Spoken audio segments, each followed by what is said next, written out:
السلام علیکم ورحمۃ اللہ وبرکاتہ۔ الحمد للہ رب العالمین وبہ نستعین ونصلی ونسلم علی خاتم النبیین محمد صلی اللہ علیہ وسلم وعلی آلہ وصحبہ اجمعین، اما بعد، اعوذ باللہ السمیع العلیم من الشیطان الرجیم من ہمزہ ونفخہ ونفثہ، بسم اللہ الرحمن الرحیم۔ رب یسر ولا تعسر وتمم بالخیر رب زدنی علما۔ عزیز سامعات، آج ہم لوگ جانیں گے کہ خانہ کعبہ کب سے مسلمانوں کا قبلہ بنا۔ نبی کریم صلی اللہ علیہ وآلہ وسلم جب ہجرت کر کے مدینہ گئے تو تقریباً 16 یا 17 ماہ آپ صلی اللہ علیہ وآلہ وسلم نے بیت المقدس کی طرف رخ کر کر نماز ادا کی، یعنی کہ مسلمانوں کا جو پہلے قبلہ تھا وہ بیت المقدس تھا جو کہ شام میں ہے۔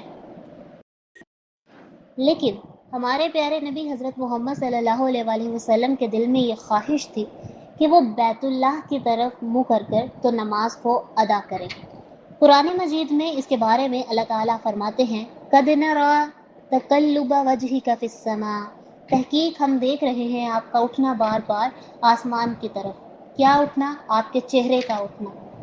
آپ صلی اللہ علیہ وآلہ وسلم بار بار رخ اپنا آسمان کی طرف کرتے تھے اور وہی کا انتظار کرتے تھے کہ کب اللہ تعالیٰ قبلہ چینج کرنے کی وحی نازل کریں گے، کیونکہ ایک تو اس کی نسبت دیکھیں جو بیت اللہ ہے وہ حضرت ابراہیم علیہ السلام کے ساتھ بھی جا کر ملتی ہے۔ یہاں پہ ایک چیز سمجھ لیجئے کہ مدینہ کے اندر اگر ہم دیکھیں تو شمال کی جانب شام ہے، یعنی کہ بیت المقدس شمال کی جانب ہے، اور اس کی بالکل اپوزٹ سائڈ یعنی کہ جنوب کی طرف بیت اللہ ہے۔ اب یہ بھی نہیں ہے کہ دونوں جو قبلے ہیں وہ ایک ہی سمت میں ہو اور بندہ جو ہے اس طرف منہ کر لے، ایسا نہیں تھا، بلکہ دونوں اپوزٹ ڈائریکشن میں تھے، ایک شمال میں تھا اور ایک جنوب میں تھا۔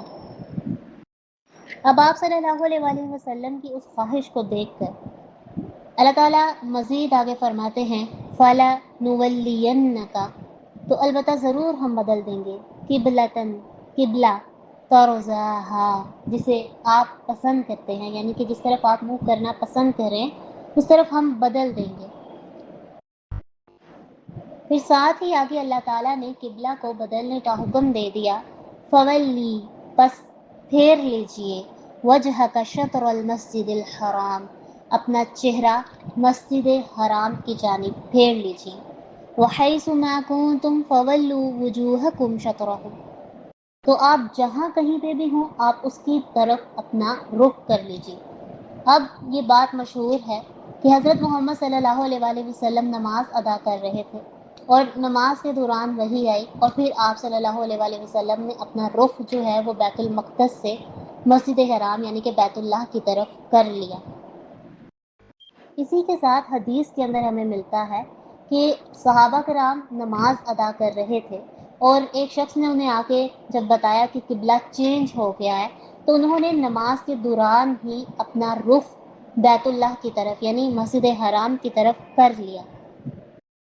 اب جس مسجد کے اندر یہ قبلہ چینج کرنے والا سارا واقعہ ہوا تھا اسے مسجد قبلتین کہا جاتا ہے، یعنی کہ دو قبلوں والی مسجد۔ اب آپ دیکھیں کہ جب صحابہ کرام کو پتہ چلا کہ اس طرح سے قبلہ چینج کرنے کا حکم ہوا ہے تو انہوں نے آگے سے کیوں، کیا، کیسے یہ سوال نہیں کیے۔ جب کسی نے اتباع کرنی ہوتی ہے تو وہ اس طرح کے سوال نہیں کرتا ہے بلکہ وہ اللہ اور اس کے رسول کا حکم مان لیتا ہے۔ اب اللہ تعالیٰ نے قبلہ چینج تو کر دیا لیکن اس کے بعد بھی لوگوں کی آزمائش ہوئی کہ کون اس پہ پورا اترتا ہے اور کون پورا نہیں اترتا۔ جو اللہ اور رسول کو سچے دل سے مانتا ہوگا وہ فوری طور پر کوئی بھی اگر حکم آئے گا تو وہ اس کو تسلیم کر لے گا اور اس کو مان لے گا، پھر وہ جس بھی حالت میں ہو، وہ نماز ادا کر رہا ہے، وہ جو بھی کر رہا ہے اس نے اللہ کا حکم ماننا ہے۔ اب جب وہ نماز ادا کر رہے تھے انہوں نے سنا، انہوں نے اپنا قبلہ چینج کر لیا، انہوں نے یہ نہیں کہا کہ ہم نماز پڑھ لیں اس کے بعد جا کے سوال کریں گے کیسے ہوا، کب ہوا، اچھا بات سچی ہے یا نہیں ہے۔ یہاں سے ہمیں یہ سبق ملتا ہے کہ ہر صورت میں ہم جس بھی حال کے اندر ہیں ہمارے سامنے اللہ یا اس کے رسول کا کوئی حکم آ جاتا ہے تو ہم نے کیا کرنا ہے، ہم نے اس کو فوری طور پر تسلیم کرنا ہے. پھر اس میں ہمارا فائدہ ہے، ہمارا نقصان ہے یا کچھ بھی ہے، یہ چیز ہم نے نہیں سوچنی. ہم نے فوری اس بات کو تسلیم کر لینا ہے. حضرت محمد صلی اللہ علیہ وآلہ وسلم نے بیت اللہ کی طرف جو پہلی نماز ادا کی تھی رخ کر کر، وہ کون سی ہے؟ وہ ہے نماز عصر. اور آج ہم تمام مسلمان جہاں کہیں پر بھی ہوں، جیسے بھی ہوں، ہم لوگ اپنا رخ قبلہ کی طرف کر کر، یعنی کہ کون سا قبلہ؟ بیت اللہ کی طرف کر کر نماز ادا کرتے ہیں. عزیز سامعات، قبلہ کی بہت زیادہ اہمیت ہے. وہ کیوں ہے کہ دیکھیں، ایک ایسا پوائنٹ ہے جس کے اوپر پوری کی پوری امت مسلمہ متحد ہے. اب اگر ایسا نہ ہوتا کہ ایک پوائنٹ کی طرف ہی منہ کر کے آپ نے نماز کو ادا کرنا ہے، تو آپ دیکھیں کہ کوئی فرقہ جو ہے وہ اپنا ایک قبلہ بنا لیتا، اس کی طرف منہ کر کے نماز پڑھتا، کوئی جو ہے وہ اپنے مطابق پڑھتا نماز.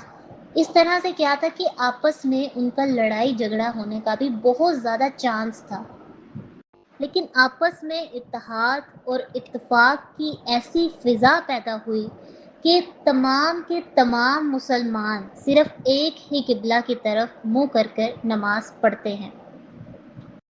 اور یہ مسلمانوں کی پہچان بھی بنی کہ وہ بیت اللہ کی طرف منہ کر کے نماز پڑھیں گے، کیونکہ پہلے تو لوگ بیت المقدس کی طرف منہ کر کے نماز پڑھ رہے تھے، لیکن پھر مسلمانوں کو ایک الگ یعنی بیت اللہ اپنا ایک قبلہ ملا جس کی طرف رخ کر کر آج ہم تمام مسلمان نماز کو ادا کرتے ہیں.